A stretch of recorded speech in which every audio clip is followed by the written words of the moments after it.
E aí galera, beleza? Sejam bem-vindos a mais um vídeo do Dougchat, seu canal de dicas de cinema, séries e outras coisinhas mais da cultura pop. Hoje eu trago pra vocês aqui a minha análise do quarto episódio de Demolidor, Daredevil aí, renascido ou Born Again, trazendo pra vocês essa análise de um episódio que pra mim até agora é o melhor episódio da temporada, da série, né, porque ela tá começando agora. E olha que interessante, hein? Que interessante episódio que traz muito drama, tá ligado? Traz consequência, traz aí personagens interessantíssimos de volta, apresentação de vilão novo e diversas coisas com os personagens que a gente já conhece, como o próprio Matt Murdock e o Wilson Fisk, né? O Wilson Fisk tá meio abalado no seu relacionamento. E aí ele tá dando uma ali de bom moço tal, mas a gente sabe o que ele tá fazendo, né? A gente vai falar um pouquinho mais sobre isso. Antes da gente continuar com essa análise, se inscreva e deixa o like, porque isso ajuda demais a gente continuar crescendo e para vocês saberem as novidades que estão saindo nesse canal lindo e maravilhoso aqui. Então, baixa um pouquinho, se inscreva e deixa o seu like. Se puder se tornar um membro, é mais uma maneira de você acabar ajudando a gente aí com uma pequena quantia financeira por mês. Beleza? Vamos falar desse episódio que a gente começa ali com a roupinha do Tigre Branco sendo empacotada ali no IML, tá ligado? A gente vê o amuleto e tal. A gente vê o médico conversando com o Matthew Murdock.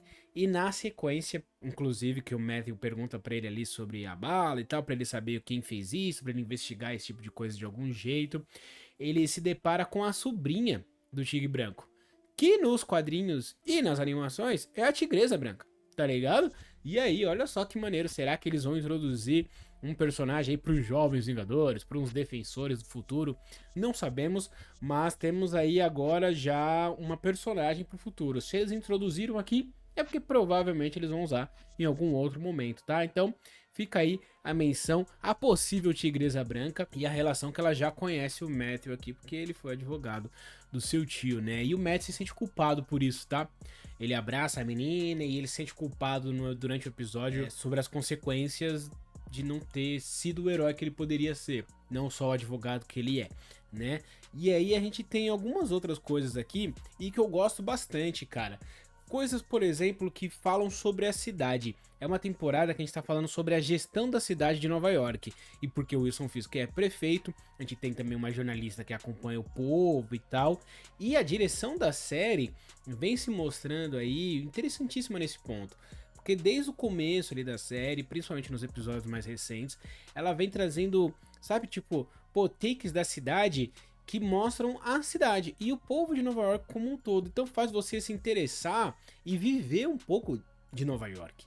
E faz você se interessar por aquela cidade, não só pelos discursos ou pelas aquelas pessoas falam, mas sim pelas outras pessoas, tá ligado? Que acabam falando ali pra Bibi e tal, e outras coisas que são takes da cidade, assim. Tô colocando alguns na tela aí pra vocês, que eu acho que falam bastante sobre o episódio aqui no caso, que é sobre lixo, sobre as pessoas que estão passando, sobre as pichações e elementos culturais das ruas e tal, as pessoas pensando e vivendo em Nova York. Então, isso é interessantíssimo, tá? Isso é um baita elemento de direção e montagem que tá funcionando muito bem pra série, na minha opinião, né? E aí a gente vai ali logo naquele começo pra aquele ajudante do Fisk ali, né, curtindo uma vida e fazendo merda, porque ele fala pra Bibi ali, ele dá matéria pra ela, só que ele tá bêbado, não sabe o que tá falando, e ela tá ouvindo tudo, né, e ele é tipo uma fonte pra ela, e ela acaba escrevendo tudo, deixa o Fisk puto, porque o Fisk ia lá lançar um programa no Porto e tal, e agora ele vai ter que lidar com essa situação aí dos lixeiros, né, porque isso tem problema de sindicato, ele quer passar por cima dos trâmites legais das coisas, só que existe um trâmite legal. Aí eu fiz que fica putaço, fala em demitir o moleque assume que foi ele, aí eu fiz que gosta disso, né? O moleque, tipo, não, que eu admiro o senhor e que não sei o que. E ele faz uma babação de ovo ali tremenda. E o Fisk acaba mudando um pouco assim, mas coloca a mãozinha no ombro dele e fala assim, ó: se isso acontecer de novo, você vai ser a última coisa que você vai fazer. Sabe, eu adoro como o Vincent D'Onofrio, assim, ele consegue falar sem abrir a boca quase quando ele é ameaçador. meio tremendo, com a boca muito, muito cerrada, assim. E aí ele fala uma coisa, Vanessa. Sabe, isso é muito bom. Eu gosto muito eu gosto muito nesse sentido, eu gosto muito do que o ator consegue fazer aqui. E a gente já viu que esse cara vai ser um baba-ovo tremendo do Fisk, que vai ajudar ele provavelmente nos outros negócios dele, digamos assim, né? E também temos o lado do Fisk ali com a esposa. Eu já vou falar do arco do Fisk todo aqui pra gente entrar nas outras coisas do episódio, envolvendo mais o Matthew. E a gente tem o Fisk tentando se relacionar com a mulher dele ali, ela abrindo o coração, porque ó, você foi pra fora, você me abandonou, essa é uma relação que minha mãe, tipo, lembrou minha mãe, não sei o que. Então a terapia de casal tá funcionando. Eles falam ali sobre o Adam, que é o cara que era o ficante da Vanessa quando ele tava fora, tá ligado? E esse ficante aí, o amante da Vanessa, digamos assim, não é amante porque eu fiz que foi embora, né? Mas ele considera como uma traição e coisa do tipo. Ele tá torturando esse cara, ele prendeu esse cara, ele não matou ainda, mas ele tá torturando esse cara, deixando esse cara vivo ali, comendo o seu jantarzinho e se deliciando com o Adam preso, porque forgiveness, perdão, não é uma palavra que o Fisk conhece muito bem, né? Ele mesmo fala isso pra Vanessa no final. Interessante o arco dele até aqui, tá? Ele tenta convencer que ele mudou, mas no fundo a natureza violenta dele ali é muito forte. A psicóloga inclusive pergunta, né, pra Vanessa se ela tá bem naquele relacionamento, se ela se sente segura. E ela fala assim, não, violência é uma coisa que eu fiz que nunca vai fazer comigo, assim, apesar dele fazer com todo mundo, a psicóloga só não sabe disso, mas com a Vanessa realmente ele não faria, não é mesmo? Então, baita personagem, baita construção, tô gostando muito nesse sentido, tá? E a gente tem aqui, pra mim, a outra parte do episódio que também funciona muito bem e que é incrível.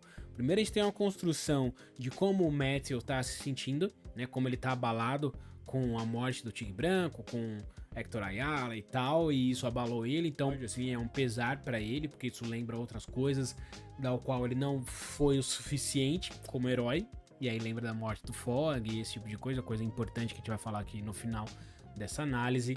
E aí ele encontra um cara ali, depois ele vai ajudar um rapaz ali que roubou pipoca doce de mercado e que vai passar uns dias preso aí. E é muito doido você ver que o cara tá brigando pra não ficar 30 dias preso, pra não ficar depois 10 dias preso. Aí o cara fala assim, não, mano, eu não vou ficar preso, tá ligado? O sistema vai gastar muito mais do que eu na verdade, só peguei a pipoca porque eu tava com fome, basicamente por isso, tá ligado? Ele pegou a pipoca porque ele tava com fome. E é um cara que vive ali com condições difíceis. O Matthew tenta ajudar ele, vai lá conversar com uma espécie de promotora, não sei se é isso.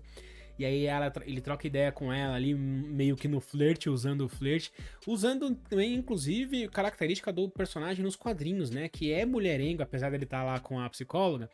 Ele usa o charme dele aqui e a mulher cai no papo dele aqui como, mano, como ninguém, tá ligado? Ela vê que ele tá dando em cima dela, ao mesmo tempo tá argumentando, e ela cede junto e vai jogando o joguinho dele ali. E ele consegue, ao invés de mais de 30 dias, ele consegue 10 dias pro cara, mas o cara ainda fica puto.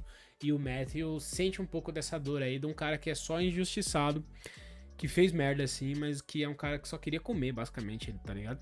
E é sobre isso, assim. Então a gente vê esse cara se culpando, internalizando as coisas, vê ele conversando com a polícia, com aquele cara que ele deu uns tapas lá, né? Que ele acha que é esse cara que tá envolvido na morte do Hector, ele fala com ele ali, fala, então foi você que fez isso, ele tinha família e tal. E aí o policial fala, não fui eu. E o Matthew consegue ouvir os batimentos do coração, entende que não foi ele, mas também é ameaçado por esse policial, né? E aí ele decide investigar isso mais a fundo, indo na cena do crime, encontra a bala e tal. E aí ele, né, pelo menos a cápsula, e aí ele vai de encontro com a pessoa que acha que tem a ver com isso, que é o Punisher. E é muito, muito, muito bom ver o Jon Bernthal aqui de novo, e principalmente num desses personagens, como ele fez o Shane em The Walking Dead, como ele faz o Punisher aqui, né, em Demolidor e na própria série dele, como ele é incrível. Como o Jon Bernthal é incrível fazendo maluco, mano.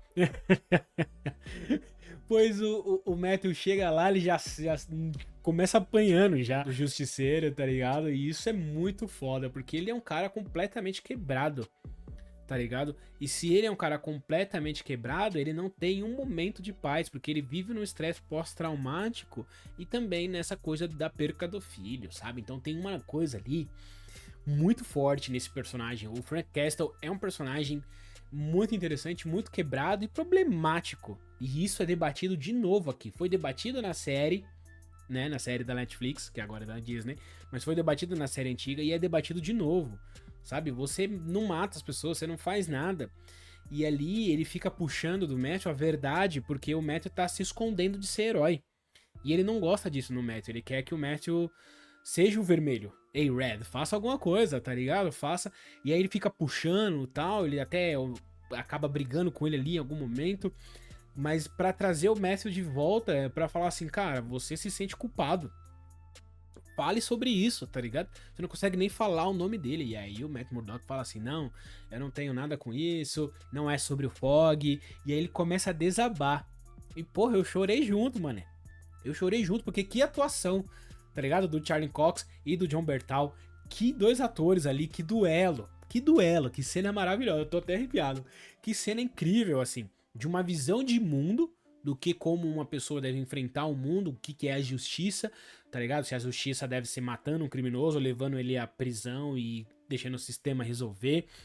Apesar do sistema ser injusto, mas qual que é o jeito certo, vai fazer justiça pelas próprias mãos, porque aqui o Frank não foi a pessoa que matou o Tigre Branco, mas um fã do Frank fez isso. Então qualquer pessoa pode achar que ele também pode fazer as coisas pelas próprias mãos, sabe? Então o que é certo, o que é errado, e essa coisa dele tirar do Matthew o estresse pós-traumático dele, ou esse trauma que ele não fala sobre, que é a morte do Fog. E porra, velho, os dois ali meio chorando, com. Ah, que ação, que cena, que bagulho incrível. Tá ligado? Eu fiquei muito arrepiado, que cena incrível, fantástica, assim. E que volta do personagem do Punisher, tá? E do Jon Bernthal aqui como ator, porque ele é fantástico, ele interpreta maluco como ninguém. E ele tá muito bem aqui, de verdade, mais uma vez, assim. Então, você vê que no final, tanto o Fisk indo lá fazer merda com o Adam lá, tanto como o Matthew aqui, eles precisam ser quem eles são no final das contas. E o Demolidor faz parte do Matthew e precisa de um herói. A cidade precisa do herói. Tá ligado? Não é só o papel de advogado, ele precisa ser os dois. Ele precisa fazer as coisas pelo sistema e quando o sistema não der conta, ele precisa fazer a parte dele de herói. Que é um pouco o que o Frank tá pedindo pra ele fazer. Tá ligado? Que o nosso justiceiro aí tá pedindo pra ele fazer. E vamos ver o que vai dar nessa coisa dos fãs do justiceiro. O que isso quer dizer? Saca? Eu acho que a série precisa abordar isso melhor, não só pra introduzir o personagem, mas que é uma questão muito foda. Vamos ver como é que vai ser isso aqui daqui pra frente. Eu adorei o episódio, quero saber o que você achou. Obviamente, eu não podia deixar de falar aqui de um vilão que é o Muse. Que eu sei o nome dele porque eu já conheço o vilão, tá um monte de gente falando por aí também, que é esse cara mascarado aí, que é tipo um artista sanguinolento. Vocês vão entender melhor, se é que já não entenderam, porque foram procurar spoiler, ou porque já conhecem o personagem de alguma maneira, mas ele faz arte com sangue. E é bizarro, super violento, e essa introdução desse personagem aqui deixa tudo isso mais complexo, mais complicado, porque a violência em Nova York tá incontrolável, e por isso teremos e precisamos de um Demolidor, não é mesmo? Fala pra mim o que você achou do episódio aqui da minha análise, se inscreva, deixa o like, a gente se vê no próximo vídeo, ou algum outro você não tenha assistido, se inscreva, deixa o like, eu sei que eu já pedi, mas é importante, se puder, se torne um membro, beijo na bunda, valeu, até a próxima e tchau, tchau!